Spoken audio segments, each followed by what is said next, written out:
Should you play and write songs just as you feel, expressing yourself, being yourself, like Angine de Poitrine, or should you cater to the larger audience, normal folks, writing for them like a Taylor Swift or Ella Langley? What's the right thing to do? Bang, tick, bang, tick, bang. Have fun, be awesome. Hi guys, this is Mark Black, and this is my channel, Mark Teaches Music, and this is our weekly Q&A to play and sing, and this is number 85. The numbers just keep on growing. It's incredibly awesome. So this is about getting you equipped to play and sing. So I'm convinced you can make music that you love. If you're here, you can get to here.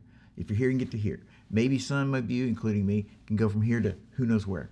So we're looking at technique and skill and performing issues and defeating stage fright and orchestras.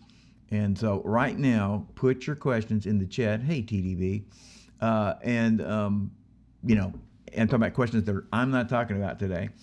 And what we're doing is going over things that my students have gone through or talked about, had issues with this week. So anyway, put your questions in the chat. I don't like that word. And I'll give it a whirl, and it's usually pretty good stuff. So we're talking about any instrument, any style. There's plenty of styles that I can't help on, not styles really, but instruments. Like I can't really help on the harp other than to describe it if you're wondering why a harp is such a freaking, not the Irish harp, but the regular harp is such a difficult instrument to play. But, R&B, country, Latin, talking about songwriting, how to play the Indonesian nose flute, so how to practice. So anyway, I want to help you fix the things that are holding you back. And bring your questions and we'll learn amazing things. So if you're watching this after the actual live stream, be sure and post in the comments, afterwards. Now it's a chat. Later it shall be a comment. So anyway, post your comments there, and I'll try to get to them. I should be able to get to them on the next session. Let's see now. Next, today, the first thing we're going to talk about is working, students are asking the question or having the problems with what kind of song should you work on? How should you, if you're a writer, or creator, not content creator, but musician, composer versus songwriter. But how do you craft your music? How do you perform and create? How are you picking that music to do? And there's always been this tension, there always will be this tension between doing music for the masses, which is, masses are great. I'm the masses. We're all the masses, no matter what you think. You're part of the masses. So the tension between the current and the popular versus the unusually edgy, me and my four friends, the joke. I liked Schmiegel before he became Gollum, And I can't tell you the number of my students that, maybe a quarter. They would hate to hear this, but the point is they're picking their songs halfway because hardly anybody knows them. So if a bunch of people, if they get popular, they don't like them anymore. They sold out. So anyway, there's always this tension between doing what everybody does versus, doing something right on the edge. And a lot of that has to do with your personality. That's not just a little... some of it is like you can change and you can move, but some of it is like, what are you called to? What do you feel? And really, what would make you happy to boldly go where no man has gone before, or make a whole bunch of people happy? It's kind of the tension. So, and there's two aspects to this. One would be, I got gigs, I'm playing songs, I'm making a concert, or I'm just playing for my friends. What do I choose to play for them? Versus, or as well as the issue of the long term, like my body of work, what am I, if I'm a writer, or it could be a player as well, but so the point is not, so we have the short term, do it immediately, what do people like, and then the long term, like what am I known for, what am I so good at, and all that kind of stuff. So anyway, I'll tell you a story that Russell Malone, just amazing guitarist, who just passed away recently, and he's doing a gig, and so amazing jazz guitarist played with what's her name? Diana Krall, just as an example. So anyway, so he's telling a story about playing, and Jimmy Smith, the world famous organist, one of the definitive jazz organists, period, was there. And so anyway, Russell, he's young, he's like 30, whatever. He died at I think 60.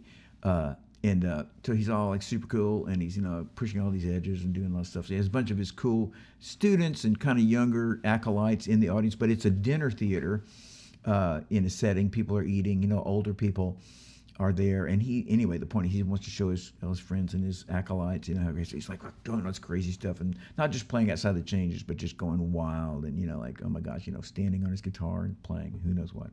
So he does that, and then Jimmy Smith, who had another set, either after or before, I don't know, but said, hey, come to my room and let's talk and stuff. So he gets there, and anyway, what Jimmy Smith says to Russell is like, you made all your little friends happy, you made your dudes happy, but the larger audience could not identify with you, and if you were looking at them, you could have seen that 90% of them were uncomfortable. They were not relating to what you were playing. They couldn't get into it. And guys, just why should they? Because you're so darn smart? No. It does depend on what you're trying to accomplish, but no, as I think all the time, my mama and my grandmama and my great-grandfather, who I knew every one of them, they were great people, and I want to make them happy. So all musicians have to be constrained by both their immediate audience and their larger career. I mean, again, the two contrasts I talked about. So if a composer ignores the public and their audience, they will reach this is a fact. It's not. You can look at pick your weirdest things and see how big that audience is. So if a composer ignores the public and their audience, they'll reach a smaller and smaller audience. And personally, I think, and I'm going to talk about that in a second here, I think they ultimately lose perspective because they don't have an anchor. And I'm going to talk about Bugs Bunny and Bach here in a second, how they had an anchor and produced the great comics and then also great music. I mean, constantly normal rock, jazz, blues musicians say, man, Bach, he's the ultimate. And he is. So if he's not, he's certainly right up there. And then the opposite problem is if a composer or a band or a performer, focus only on what's popular. Then everything is shallow, everything is vapid, everything is very similar to everything else, And so again, like I said, performers, you're going to play, and long term, I'm writing stuff. I want what I do to be relevant, or do I want it to be cutting edge? What do I want to do? And it's it's a pretty tough situation. So here's a story, and this is a great story. I mean, it's a true story. So Herbie Hancock, super famous, very definitive in the modal jazz in the 60s, no, 73, sorry, 70s. So anyway, super guy. A bunch of you guys know who this is. You should.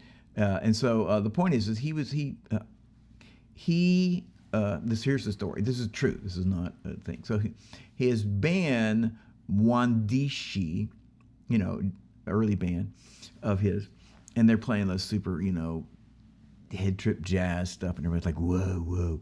And so anyway, and so they in front of them were the Pointer Sisters. The people in these, the people are jamming and having the audience, and they're just having a great time.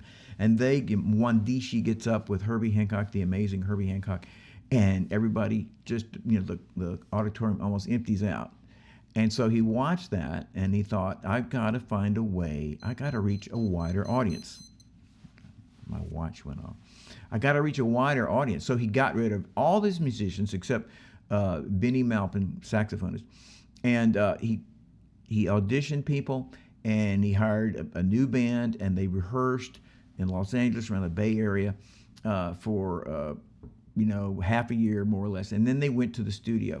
And what came out of that was Headhunters. They were the Headhunters and their album. And there's only 4 tracks. And the jazz critics hated it. Oh my gosh, it's so uncool. Oh, it's just not. And the Associated Press said, oh my gosh, it's just a bunch of schlock.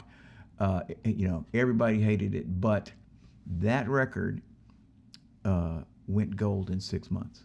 And what's called commonly, which I don't disagree necessarily, the greatest jazz album of all time, Kind of Blue, took 35 years to go gold.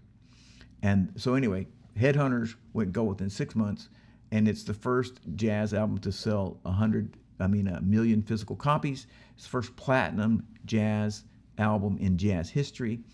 And so that man watched his audience walk out and decided, I got to reach these people. But if you listen to the music from the Headhunters, come in, boom, boom, boom, boom, boom, boom. You listen to that now, you're not going to, average person, not a jazz musician. I am a jazz musician, but not a jazz musician.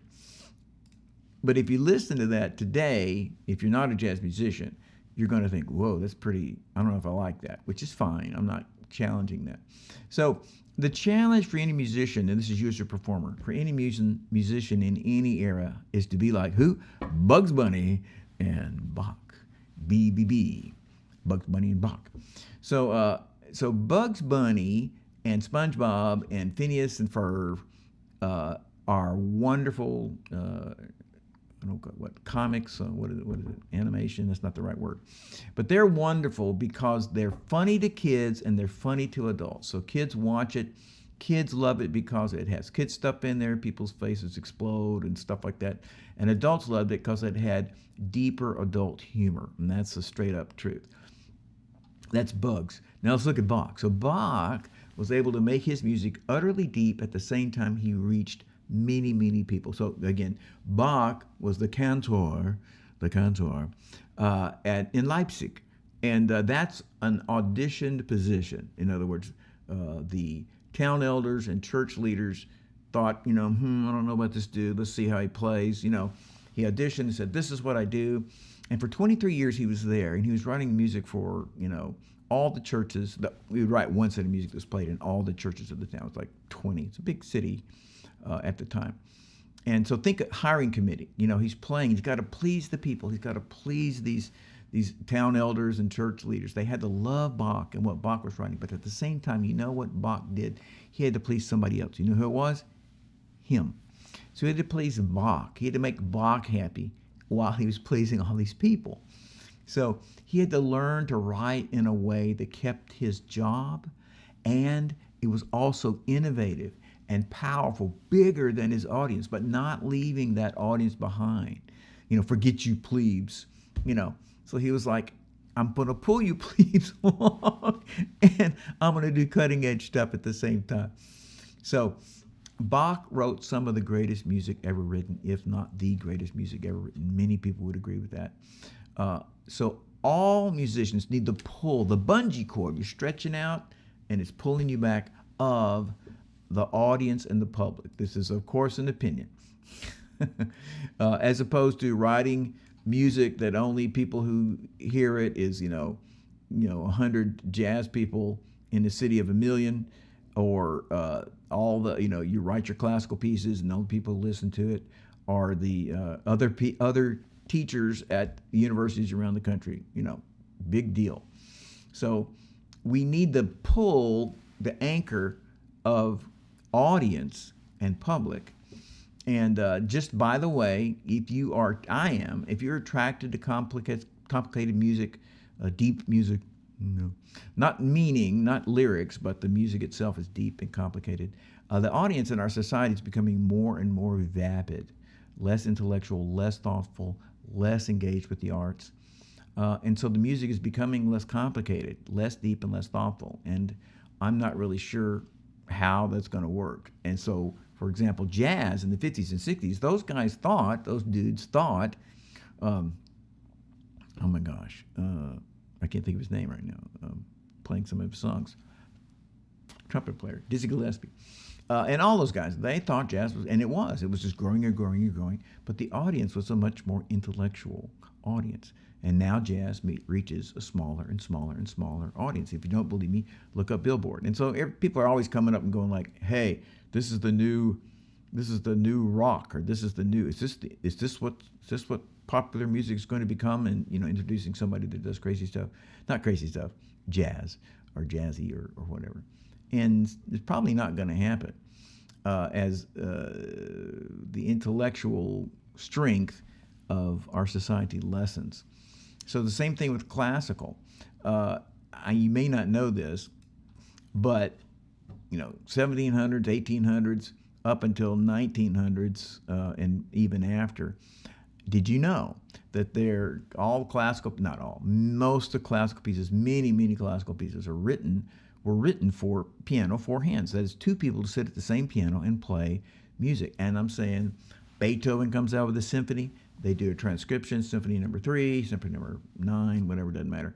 And they would come out with a transcription of it for mom and daughter to sit at the piano and play, husband and wife to sit at the piano and play. And those people were that intellectual, that was like amazing classical music, straight up classical, So that doesn't make jazz or classical better music. Absolutely. It's just music that does indeed engage more of the left side of the brain. It is more intellectually stimulating, not better music. And intellectual does not equal better. So anyway, back to the original discussion. We need both things. We need relevance and we need craftsmanship and artistry. And the balance in that is hard to find, both in you as a performer, you as a creator, songwriter, a composer, as a band that's performing.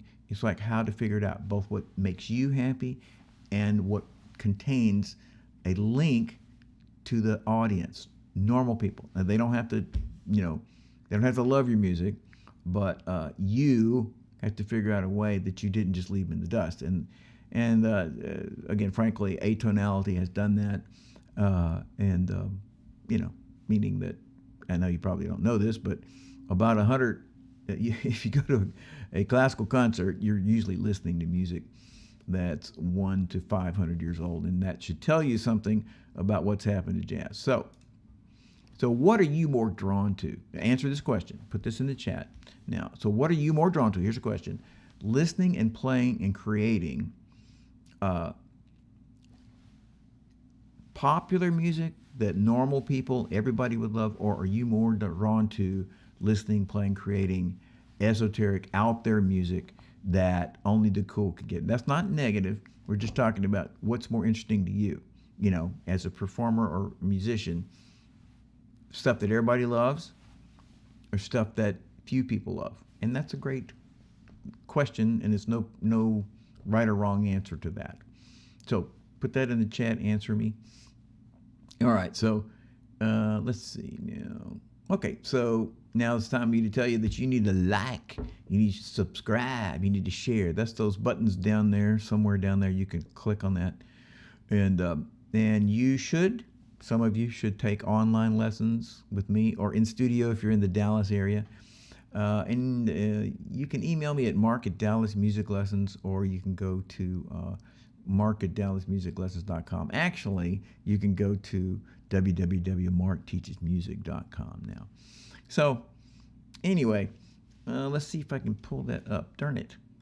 Well, I can't. I can't tell you what I did last week because I forgot, and I forgot to write it down. I don't want to do it over here. It'll make my face shine up like a light bulb.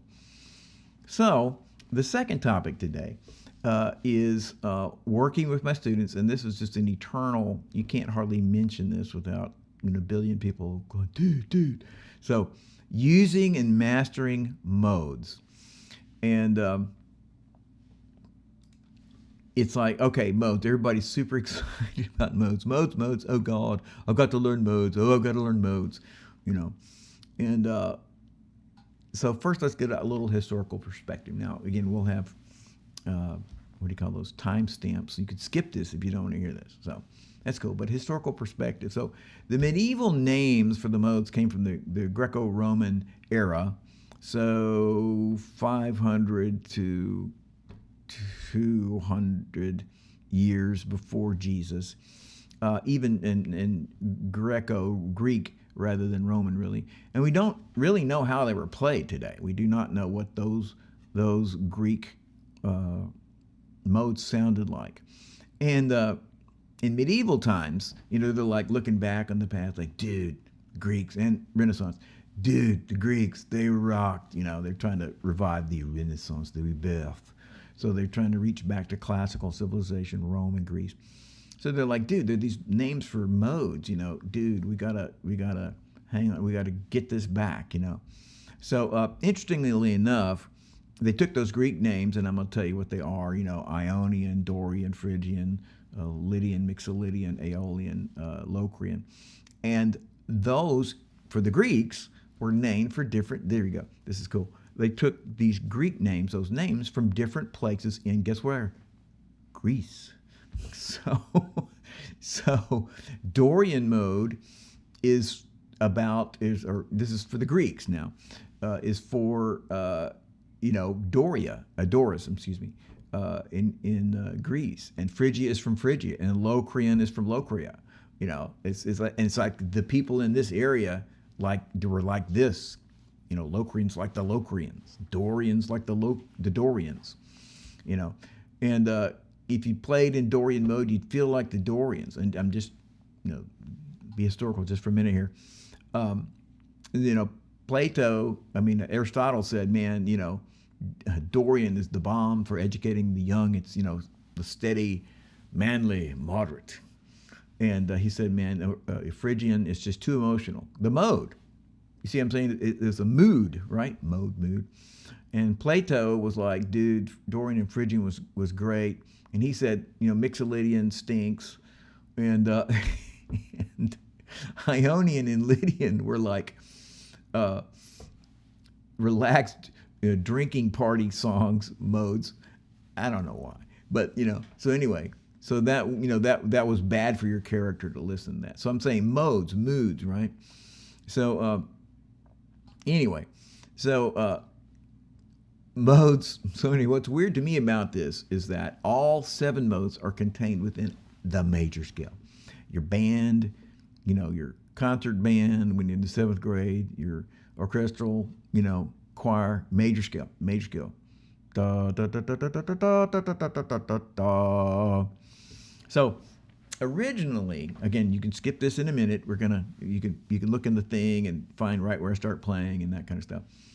But originally, 300-400 years ago, the major scale was just called the Ionian mode, and major scale is the Ionian mode. And the minor scale, natural minor scale, was the Aeolian mode, and we still use that today. Although most people take all musicians, it'd be like, probably just natural minor. And so, just by the way, actually, there's 3 major modes and 3 minor modes. And the major modes are Ionian, Mixolydian, and Lydian.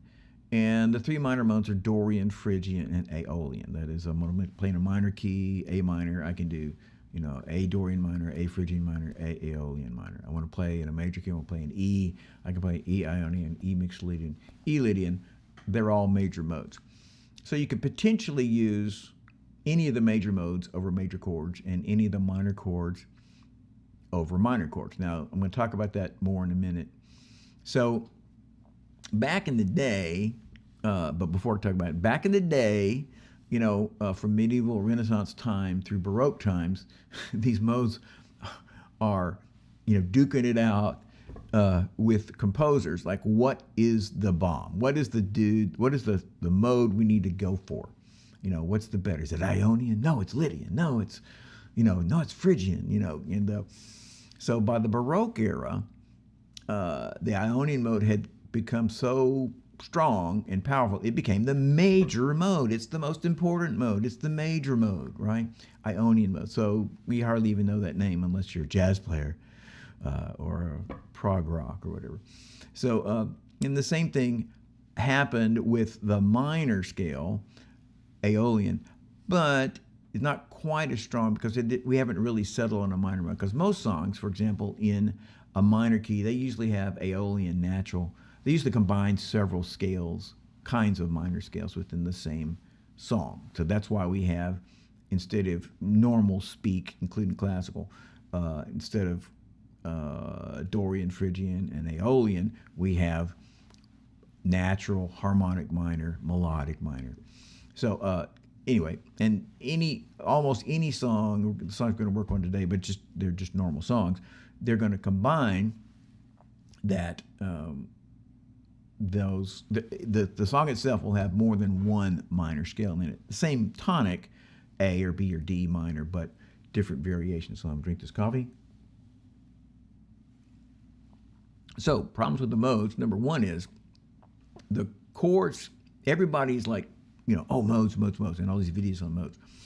And so problem number one is that when you use a mode, the chords behind the modes have to reflect what you're trying to do. So if you're like, I'm going to be cool, and so I'm going to play Aeolian mode, a minor mode, but the chords are reflecting Dorian minor, that's not going to sound good. And we're going to illustrate that in a second. Because the chords got to have to give some hat tip or acknowledgement that the chords under me, the foundation of what I'm playing, is Aeolian, is Phrygian, is Dorian. So I can't just jump into, I can't just without, yes, with learning, of course, we can know what will work. But a lot of times, if you've tried to mess with these modes, you will notice that it doesn't sound good. So people, I'm not dogging on people who, I'm doing a video about modes, but so, people's videos are like, oh, I love the ad-lib in this mode, and they ignore the fact that the chords they're playing with are in Dorian minor. They're in Phrygian minor, And so you try to do the mode, and you may know the notes, but you get there and playing, it doesn't sound great. It doesn't work. And a lot of times that's because the chord set that you're playing with doesn't fit the mode. For example, Dorian minor would have a minor 1 and a major 4, as a normal thing. Aeolian minor would have a minor 1, a minor 4, and a minor 5. So again, if we stay in the mode, don't change. And again, that doesn't happen a whole lot as much in the minors. So so a lot of times the reason that you sound bad when you try the modes is because the chords that you're playing with don't work. You can't just say, what's the song? Midnight Rider. I'm going to play Phrygian in that minor song. It's not going to work because the chords don't support Phrygian. So we're going to look at now how to simplify modes into the notes of a major scale in a little bit. But first I'm going to show you some examples of bad choices. That is why it doesn't actually work. So it's not just any major mode, it's not just any minor mode, but it is, modes have to be supported by the chords. So in a minute, I'm going to use the flute. Don't get too excited about that now. But right now I'm going to use the guitar. So when I'm going to play this guitar, I want you to see it. Now listen, I am doing this broadcast for everyone, not just guitars or flutists. No, it's for anybody. It's for a tuba player. It's for ocarina player. So, so when I'm playing the guitar, I want you to see it as a keyboard, a violin, a tuba. It doesn't matter because this instruction is the same for any instrument. So it's about the theory or the way to play it rather than a specific instrument. So I'm fixing to grab this guitar here. All right, here it is. This is a guitar. And I'm trying not to pull this thing out of my head. And I'm talking about my little ear pluggy deals. And that's what it wants to do. But I think I got it. How loud is that? Not that loud yet. You got to get louder, baby. Got to have volume.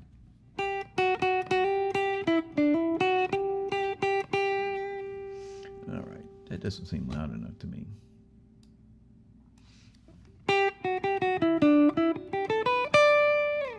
Okay, so I'm still talking. I'm pretty loud. All right, now this first song, and all I'm going to do now, I'm going to come back to this on the flute, but right now I'm just trying to illustrate this song is in E Phrygian, which is the C major scale, and I'm going to do this real quick. I want you to see this, and let's get it here.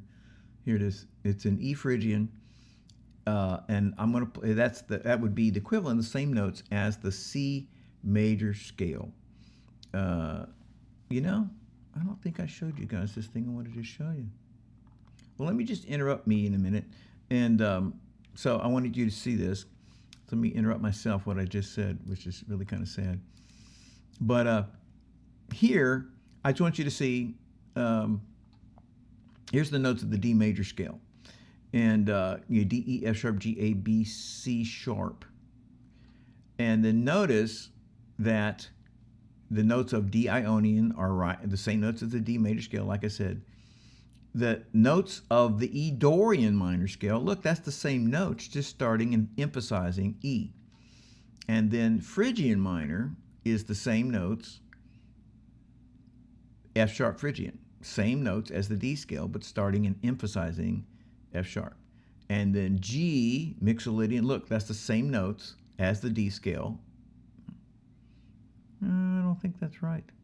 Is that right? It's backwards. I always can switch Lydian, Mixolydian. So that is, well, that's fine.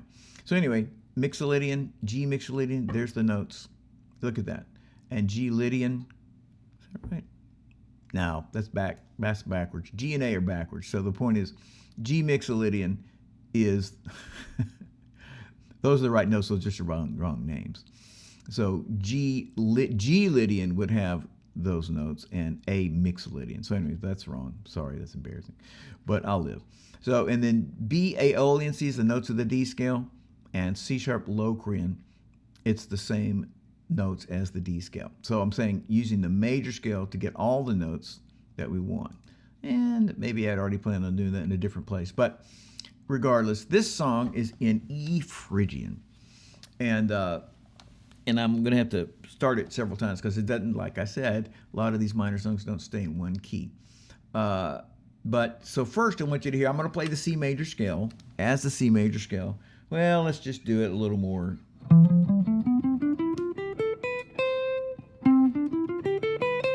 That's the C major scale. But here it's starting on E. So here it is. Here's my wonderful track. Let's see what the volume is. Yes. Okay, let's see what we got. How loud is this? I have to let it play so I can see how loud it is. Yeah. Okay, so I want you to hear my little scale.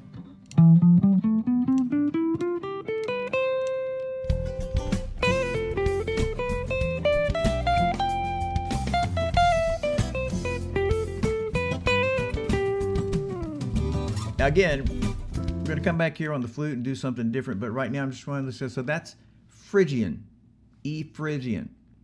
Okay, so let me just say, okay, I'm showing you, you can't just substitute these. So here I'm going to do E Dorian minor. Hey, it's a minor scale, I can do, it doesn't matter. So I'm going to do Dorian minor now, and it's not going to sound quite the same, not going to be quite right.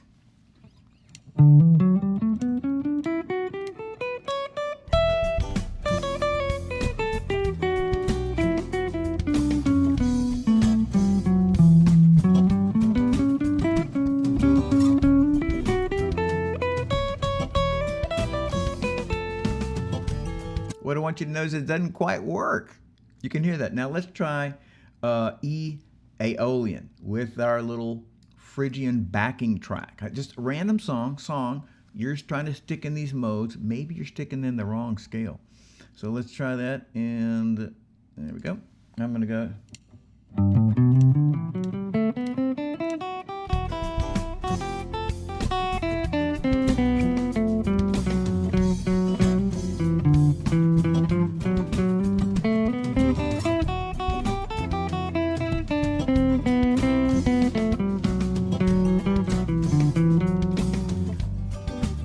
You know that doesn't sound that great because we're doing the wrong scale. And let's look at a Dorian minor scale. And come here to me, Dorian minor. Okay, here comes Dorian minor. And so this song is in D Dorian minor, same notes as the C scale. I'm just gonna play it in C real quick. Let's play it here in D.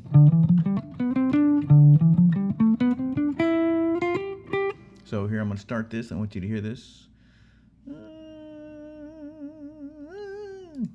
I forgot how the speed of this.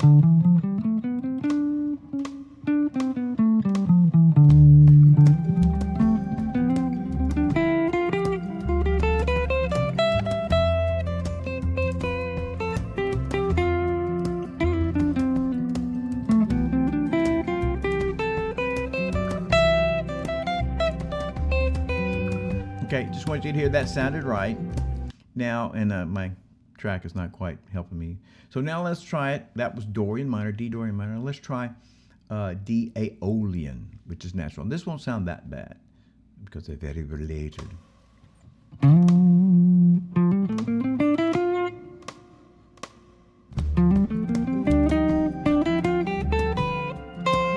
Nope.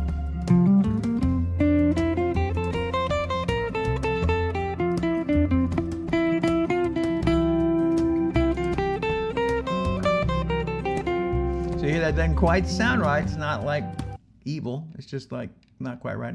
Then let's try Phrygian. Same thing as we're saying. So song is in D Dorian minor. That is, the chords are in D Dorian minor. But I'm just sticking my minors in there. Dang gummit, we're gonna get it right. We're gonna be cool and we're gonna play them modes. It's gonna be awesome. And it doesn't necessarily work. So now this is D Dorian chords. Let's try D Dorian Phrygian, D Phrygian, sorry, and see what that sounds like. And let's see, we're gonna do Phrygian. We're gonna do D. Phrygian, yeah. Yeah, little brain turned off.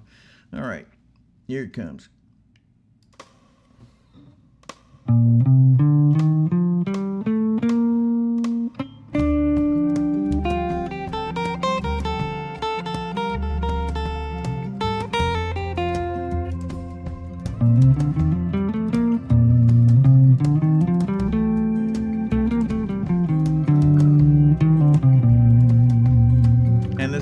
Let's listen to what Dorian actually would sound like.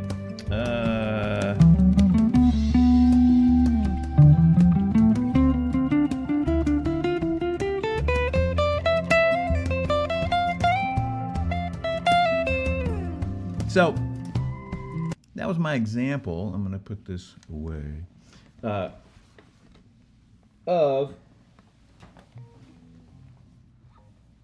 when you're using these modes, you have to have chords that support them, and we're going to come back to we're going to do some other examples, including the blues.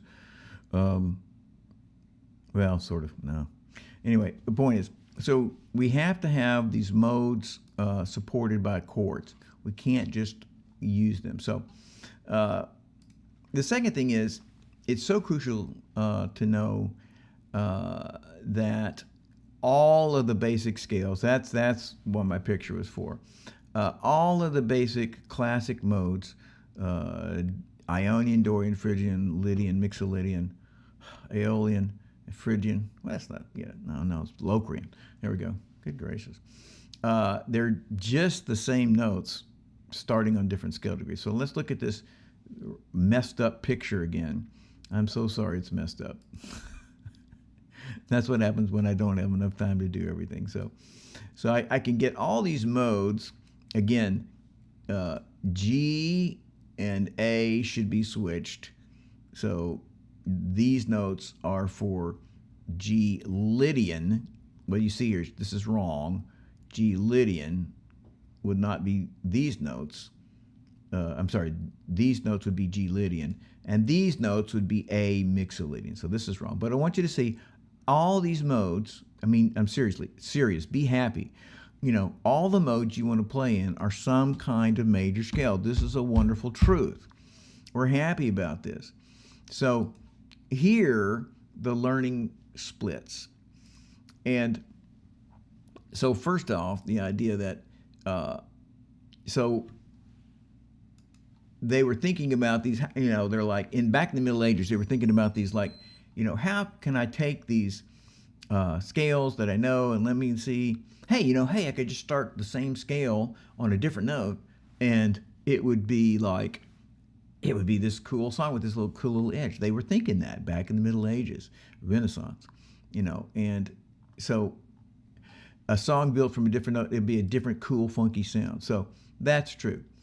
So at the same time, when we play in like the notes of the E Phrygians, and this is very important, when the notes, we can use the notes of the C scale to create E Phrygian, but it's not in C, it's in E minor, it's in E Phrygian minor. So we have got to use the chords to back it, and when we're doing our licks and things, we have to, in our solos and things, we're like the E Phrygian. You can't do licks in C because it's not in C. You can't emphasize C, it's in E minor. You got to emphasize E minor, E Phrygian minor. So so we want to realize that it's Phrygian, and so if you bust into a pentatonic or blues, it can't be a C pentatonic or C blues, but it's got to be E minor pentatonic, E minor blues, and including some of the modes, it won't sound exactly right. And I'm kind of ignoring those issues right now. So anyway, so a song that's in, like, oh, it's in, G Aeolian is actually B flat. That's right. You can start playing that and that'll work. But it's not in B flat, it's in G minor. So you got to emphasize those notes. So let's see. So now I'm going to give examples of those specific, those simple major known scales playing in different modes. And I'm going to play and use charts that have those modes for those, the chords are in these different, they fit the mode that we're doing in. So I want to show how we can get all of those modes to be different. We get those modes from different major scales.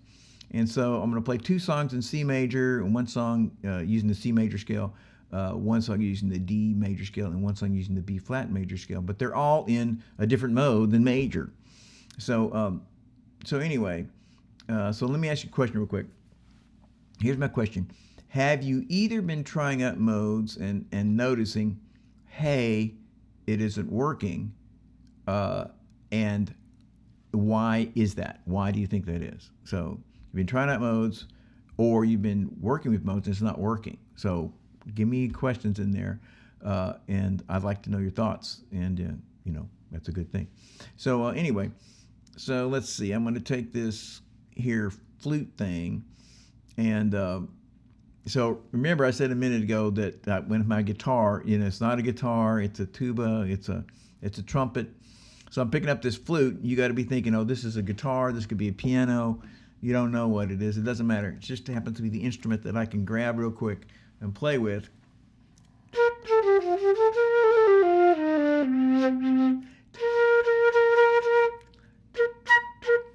All right, just trying to get that. So we're going to do some of the same songs we just did. And the first thing I want you to do is notice we're playing in the scale. We're using the notes of this scale. So this first song, like I said a minute ago, it's in the key of C. I'm sorry, didn't mean to say that. It's in E Phrygian. This sound.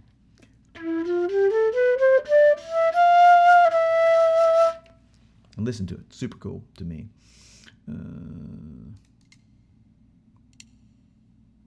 The sound.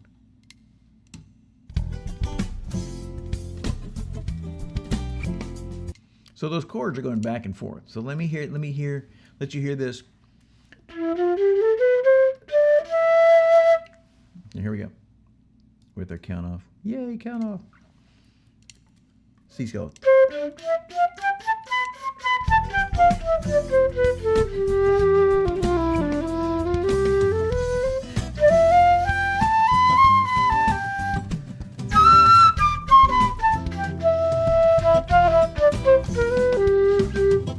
That's just the notes of your C major scale. That's all it is. So let me just try. I want to show you the relative major. I'm going to do C licks, C pentatonic, C blues. So I did use the C major scale, but now I'm going to use, this is going to not sound right. So now I'm going to use C blues and C pentatonics as my, this is the point here is, if a song's in D Dorian, it's in D, even though that's the notes of the C scale. So you got to remember what key you're really in. You're just using that major scale to help you get the notes. That's not the key it's in. All right, so here we're going to do, now I'm going to do C licks in pentatonic and Dorian, not the major scale, which worked perfectly as E Phrygian, but it doesn't work for C licks. All right, let's see how that sounds. Please proceed. C.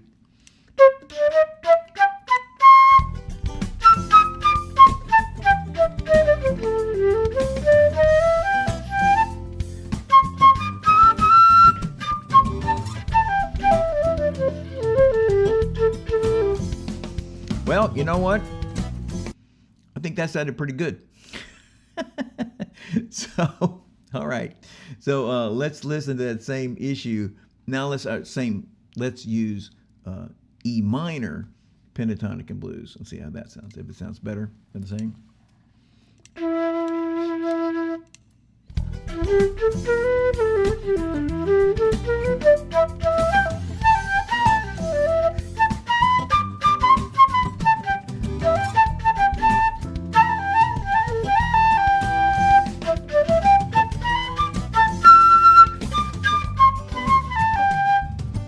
I think that sounds a little more focused.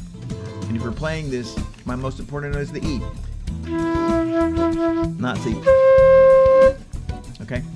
Now, that's cool guitar right there. All right, now let's look at the second song we did a minute ago. We're using wrong modes. Now we're using right mode, but then we're saying this has got to be, this is a D-Dorian. D-Dorian, that was E Phrygian. This is D-Dorian. And so the point is, we're using the C major scale for the Dorian sound. Let's do that first. What's my song? And this is a cool song. C scale.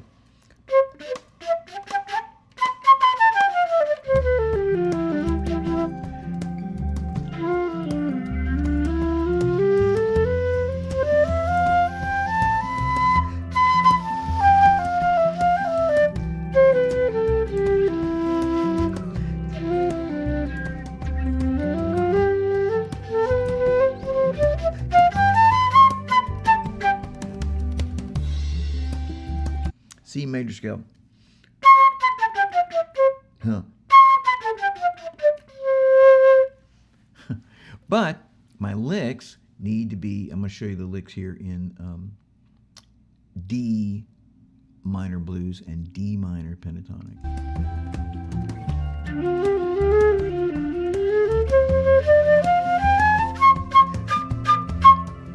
Go back to the beginning. There we go. Yeah.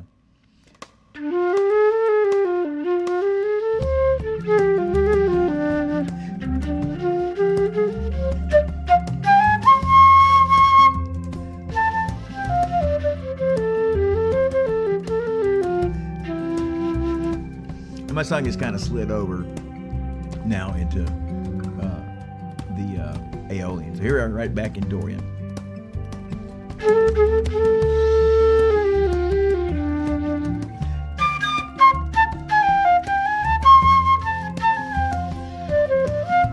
Now, let's just say I thought of it as in C.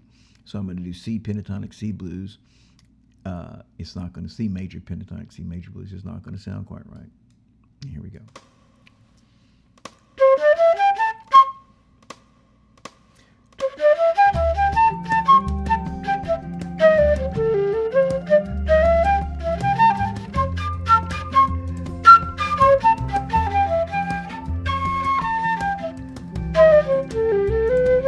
That's where the song goes back to C. Here's my progression getting to D Dorian minor. Wow, going a long time today. I can live with it.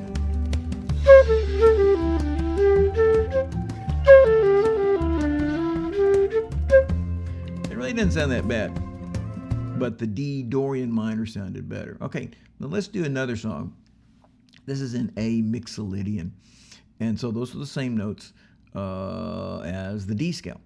And so here's the D scale. And so I'm using those same notes. And so that's the one. Here we go.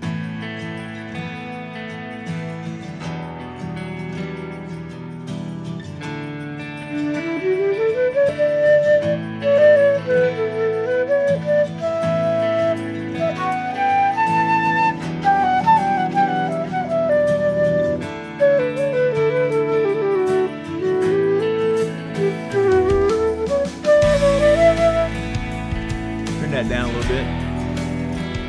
It's a bit loud.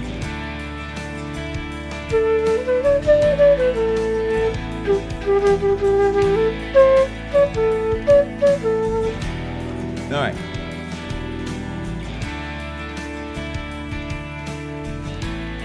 Okay, so now so this is not in D, and let's try D, pentatonic and blues real quick. This is not in D, it's in A. Notice your ear saying, yeah, that's home bass. So we can do this using the D major scale, but it's not D major, it's in A. So here's going to be the D pentatonic and blues to hear how that sounds. I've got to start back over. Oh, I don't have a count off. No. D.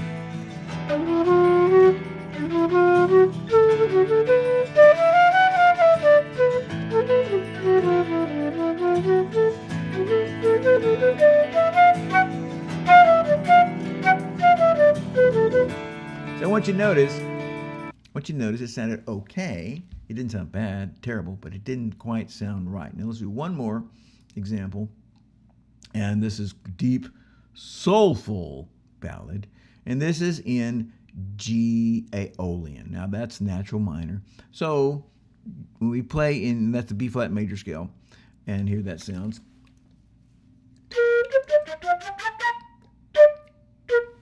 So that's the scale, except we're going to start on a G. So we're going to start on a G. Remember, this could be guitar, this could be a ocarina, my favorite, could be the Indonesian nose flute we talked about. So don't look at it as a flute, it's just an instrument I can play with. But here we are, we're demonstrating, in this case, there won't be a difference as I change, G, based on the G scale. But the whole point of Aeolian minor is relative minor, same notes as the major scale. This one minor mode, like the Ionian. Ionian is the mode, and Aeolian is the relative major scale. So I just want to hear that scale. Let's start back over with this beautiful song here, deep soulful ballad scale. So that you can play this easily. You can play a B flat major scale. And of course, forget transposing. We can talk about that another time.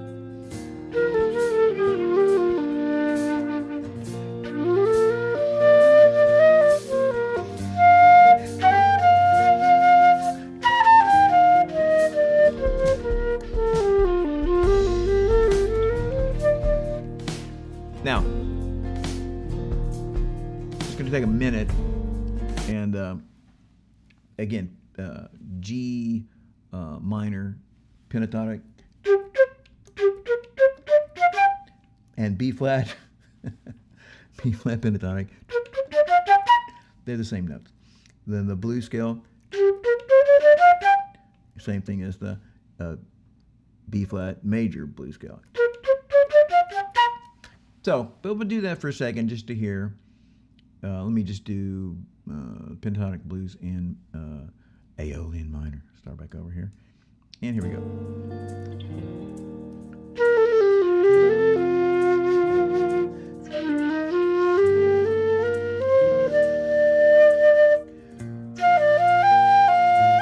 Pentatonic.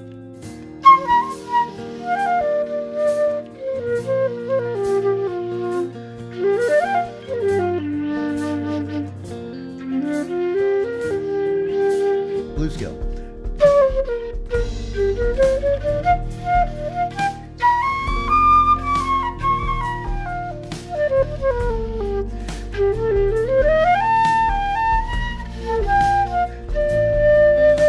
Okay. Now, my point, le point, is that a lot of people are teaching. I'm not criticizing it about teaching. Most of these people are trying hard to help people.